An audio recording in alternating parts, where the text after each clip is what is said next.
लाभ और हानि का मैथ देखें कैसे बनाना है। पहला नंबर जो भी क्वेश्चन रहे एकदम आराम से पढ़ना, पर क्या बोला वो समझिएगा।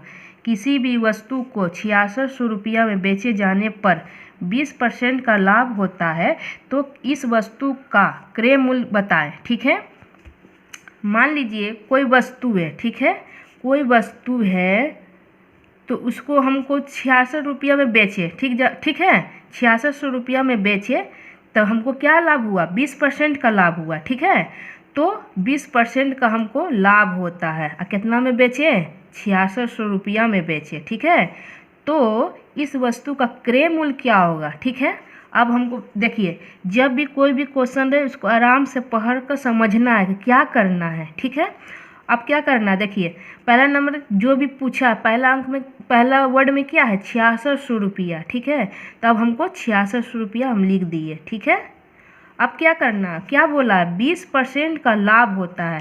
जब भी लाभ हो तो हमको जोड़ना होता है, और जब भी हानि हो तो हमको माइनस करना होता है। ये बात आपको डिटेल से समझना ही पड़ेगा।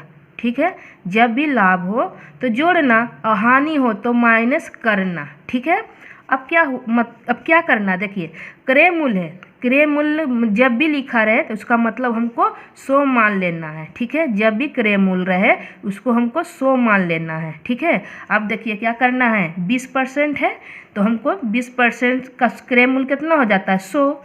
जब 100 हो जाता है उसमें बोला है हमको 20% का लाभ हो, तो इसमें प्लस लाभ बोला है तो प्लस करेंगे और 20 जोड़ेंगे तो कितना हो जाएगा, 120 हो जाएगा। ठीक है, अब जब 120 हो जाएगा तो हमको क्या करना, जैसे जैसे पूछा बस वैसे ही हमको लिखना है। लाइन से हम 66 लिख दिए। अब लाइन में क्या बोला है, 20% का लाभ, तो बटा में हमको 20% का क्या हो गया, 120, तो 120 उतार लिए। ठीक है, अब क्या करना है, गुना का चिन्ह देना है।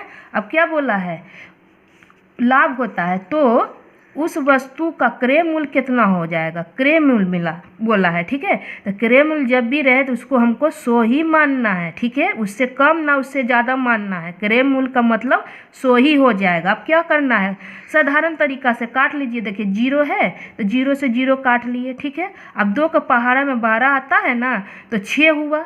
अब 2 का पहाड़ा में 10 आता है तो 5 हुआ। ठीक है, अब देखिए 6 से 6 कटा तो 11, ये 2 0 है, 2 0 बैठ गया। ठीक है, अब तो नीचे कोई अंक नहीं है, अब ऊपर से ऊपर हमेशा गुना हो जाएगा क्योंकि गुना का चिन्ह है इसलिए। अब देखिए क्या हो जाएगा, गुना करने पर 5500 आंसर हो जाएगा। ठीक है, यही इसका आंसर हो जाएगा। ऐसे ही लाभ और हानि के मैथ देखने के लिए चैनल को सब्सक्राइब करें, शेयर करें तथा कमेंट करें।